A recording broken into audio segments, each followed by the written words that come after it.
Hey guys, welcome to another Age of Grogu, and I have with me a couple of friends, Corey and Levi. And there's a reason I have Levi specifically around, and Corey, well, Corey's been lucky enough to have been in some Star Wars shows, and so has Levi. Levi specifically was in Star Wars Ahsoka, that shot, how long ago? Almost 2 years ago. 2 years ago, 2 years ago, yeah.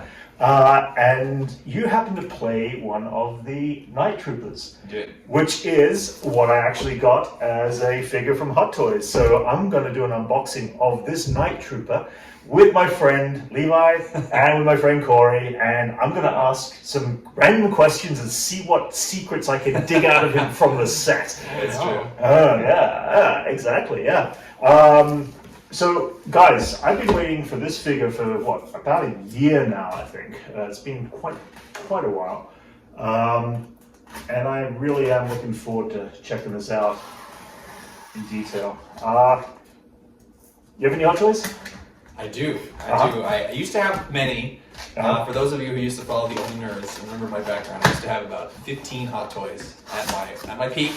But unfortunately, I've since moved, had to sell most of them, but I did keep a few.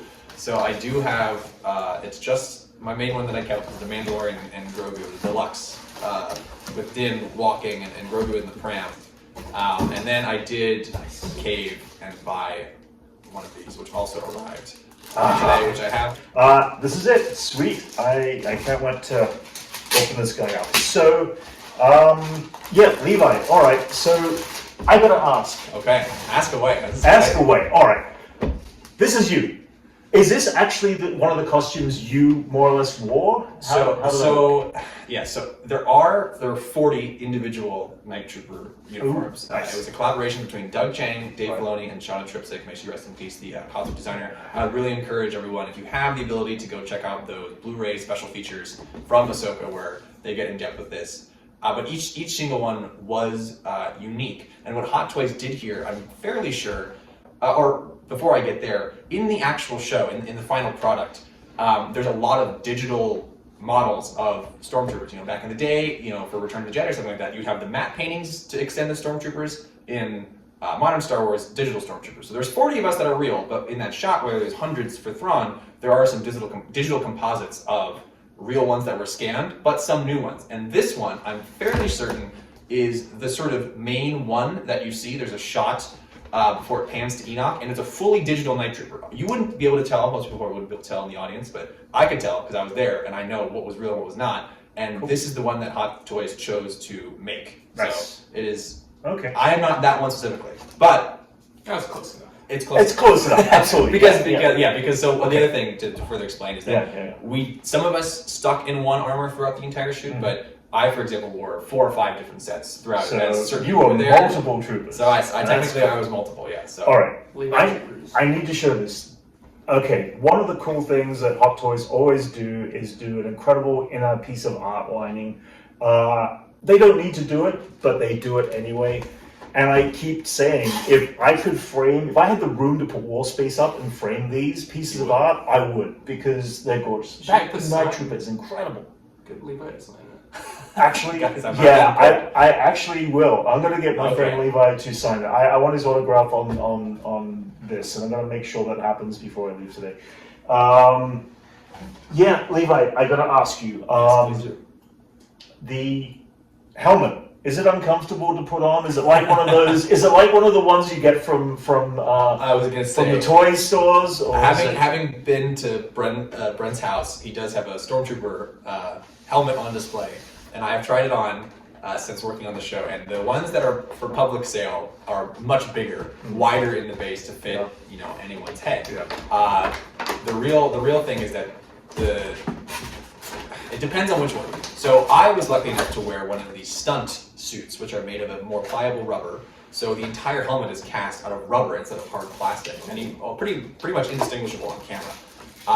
But the head is tight, so like you see if you're any fans of the Lego Star Wars games, you do have to put it on sideways, so it sort of can rest on your head in that sideways position, like Chewbacca, or when you're wearing the Stormtrooper disguise in Lego Star Wars, which I figured out as I did it for real that is a reference to the fact that the helmets have to go on sideways, and that's cool. So That's cool. So yeah, because it's longer ways this way, so you bring it on and then you twist. That's cool. That's how to bring it on, and it's not necessarily uncomfortable. The helmet is fine. You can't really see depending on what one you wear. But the real thing that's hurting you is, if it's going to hurt, is probably going to be the straps. So the armor is in a series of 10 pieces. Professional cosplayers, I think they can get theirs to like 4 or 5 big pieces, but professional stormtroopers is like 10 to 15. Wow. Nice. And there's that center piece. Well, if you take it, once you take them out, I can start pointing out how it goes on. Cool. Okay, guys, so what we've got here is the coolest freaking trooper on the galaxy. This is sweet. It comes with 2 blasters. Looks like we've got the little, I guess it's a pack that goes on the back of his backpack. Levi, what is this piece? We called them burritos. Burritos, okay, all right, yeah. I think it was like grenades or something. Yeah, it's grenade. It's a grenade. Thermal detonator. Yeah, that's what I figured. It was a thermal detonator that goes on the back. So that looks like it might be magnetically set up there. You got some different different plates actually for the hand plates, and that's about it. It comes with the base, of course. I tend to like to display these, without the base. So yeah. All right, guys. So let's check this guy out. This guy, so cool. Levi. Love the it's Levi Trooper. I'm gonna call it the Levi Trooper. There were many other people who wore this armor who are much more cool and did more cool things than I. Technically speaking, Levi's number 1. That's cool. Well, I mean, so this kind of now comes into question, Levi. A lot of these troopers get cut down and knocked down to the ground. Do you guys do your own stunts in the series? Because you were an extra in the... Yeah, so there are technically being a stormtrooper is a unique thing in the world of being on set, because obviously it's a pretty unique thing to do. It's not just like sitting in a cafe for a dialogue scene in a drama or something like that. Right. So we are technically specialty, but there are some windows where you get to have fun and react, and not as you can't do a full stunt. None of us are doing wire pulls, but there is a wonderful stunt team, JJ Dashnow's stunt team, and stunt guys who are wearing that armor, and a lot of people who you would recognize. I mean, the guy who was Balin Skoll's stunt double, he was in Stormtrooper armor. Paul Darnell, who played Marok, he was in Stormtrooper armor. Like, the guys who really do the intense stuff are going to be doing the most intense stuff. They don't just throw that to anyone. In fact, I'm wearing my Brand X. This is the stuff from Ahsoka right here, because those guys are amazing. But I would love to talk a little bit about where we got this right here, the way that it comes on. So this middle section, and I can't stress out, there's a team of people. It takes a village to get this armor on. There's wonderful costumers. There's a whole support team, at least 2 people per 1 stormtrooper to help get this stuff on. So this middle cuirass goes on first, and that has straps. And you have to put these on right here, those thigh pieces, one at a time.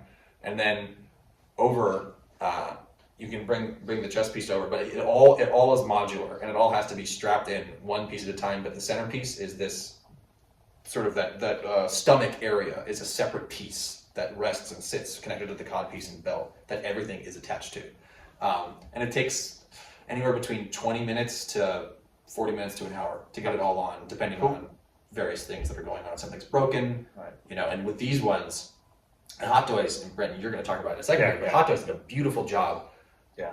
The wrapping is actually there. I mean, that's not sculpted. That's real. Yeah, there's physical fabric on there and stuff like that. Physical fabric. So this fabric would, every single trooper being different, these suits were pretty run down by the end of production. So everything was getting taped up and falling apart. Did the fabric just simply do what it was here, wrap around? Did they kind of really glue it down, or was it was wrapped around, glued in, sometimes taped. Fair enough. When necessary, it was whatever got the job done. Nice. By the way, this Stormtrooper comes with the iconic Stormtrooper blaster, which the 11, which great detail. Actually, you know what? It's weird. This is actually the first Hot Toys Stormtrooper I've ever picked up, because I actually don't have a standard Stormtrooper. Really? So which is you have to pick and choose when it comes to what you can get and that sort of stuff, and one day he's got a blaster hand, so we're going to pop out this hand here and switch it out for a blaster hand. Oops. Yeah, let's get this guy up. Brent's getting Yeah. a funny thing here. If you guys can see these little packs in universe, I believe they're for ammunition, but they will get stuck below your thigh plate here when you run, and they get stuck in there. When you watch the show, you can actually see a lot of stormtroopers who have them under their armor, because when you move like that, your thigh will come up and it just slips right under, and you will trip yourself up because it gets locked, and that's how people will fall. And because I'm it's very funny. This thing is but it's protective. It's a death trap, but at the same time, when you fall, and I have fallen, you're pretty safe. That's cool. Pretty safe. That's cool. I'm gonna pop on this little blaster hand. Okay, can you actually tell us who you were killed by? I assume you were killed by several characters. I don't know if you can say who it was who may have interacted with you on set. That was your demise as your demise. So, troopers. So one of the big Night Trooper scenes in Ahsoka was obviously in episode 7 there, Dreams of Madness, where we all come out of the gunships and circle around Sabine, Ezra, and Ahsoka. So being a part of that battle, I was fortunate enough to technically have played characters who have been killed by all of those people. That's crazy. That's actually insane. And that's cool. Getting to watch those three work, though. I mean, I literally was there when I saw Ezra and Ahsoka, reunite, and that laugh that she does in the show on set, I thought she was just laughing because she was so happy to. But that was, they left that in, like that was actually what was in the script, because it was just such a joyous moment of these two coming together. It was great. I mean, it's an experience like no other, and I will cherish it for literally the rest of my life. That is so cool. I have a question. Oh yes. Because if you were to go back in time, sure, and tell your 10-year-old self that watches Clone Wars that one day Ahsoka Tano's gonna kill you in Star Wars. I don't know how that little kid would have reacted. That's such a crazy. That is a great question. Yeah, that's awesome. One last question before I head out and finish this up. You're on set at the same time, you said, as Ray Stevenson. Yes. What was that like as an experience to see this man work in... He was everything that you've heard about him. It's not press. It's not just people being nice. He really was genuinely one of the just most radiant, joyous individuals I've ever had the pleasure of being around. And the dynamic between him and Ivana Sakano, who was Shin, those two couldn't be more unlike the characters they played. They were so gentle and nice. And in the scene in episode 6 where all the Night Troopers are in the Chimera and they show up, I was there for that, obviously. So for a while we got to just sort of hang out on that platform with all the principal villains, and Ray and Ivana were so nice. They got us.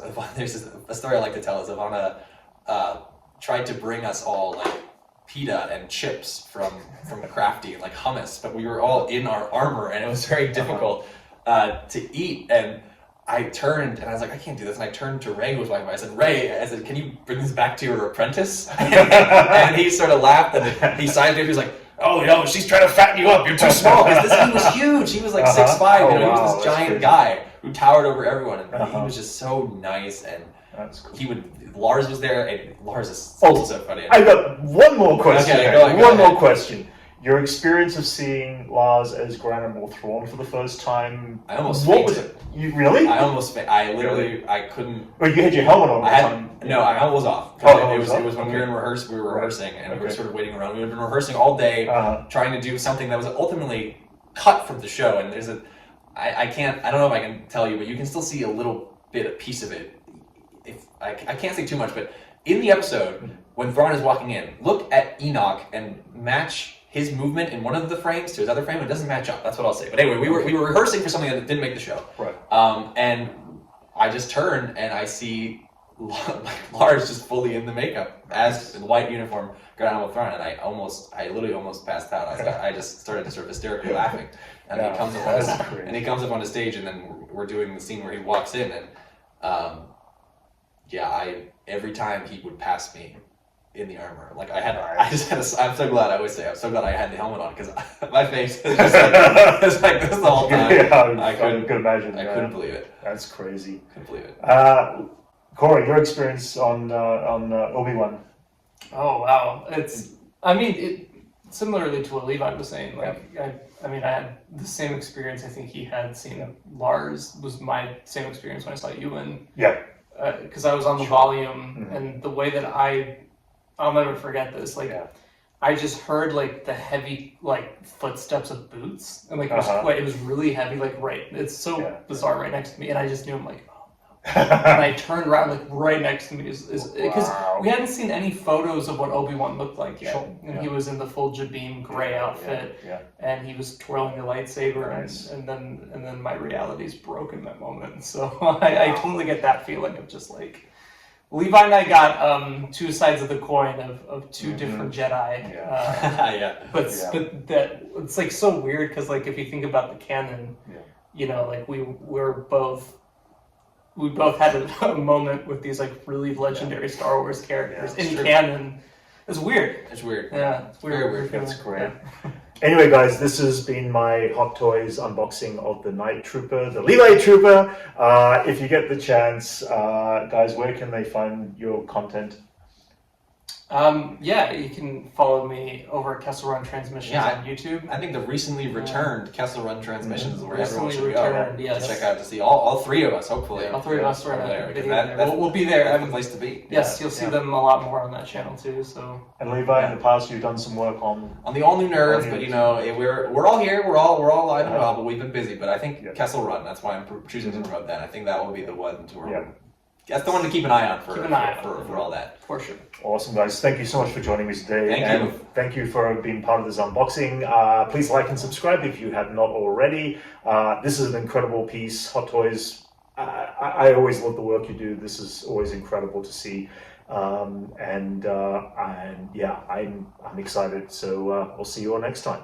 Thank you. This is the guy. It's like, I can't do that. Is this your first? This is my first autograph, guys. My good friend Brent. I appreciate where do you want it? Keep it down here. I want to keep this. Okay. Yeah. There you go. Two nice. Two Brent. We're trying to put two Brent. No, it's good. It's good. I just want my friend Levi to sign this because like it's. Oh, the gold. That's good too. Oh, that's great. Yeah. Oh man. Of course. Thank you. All Hey, right. thank you. Anything for a fan. Awesome.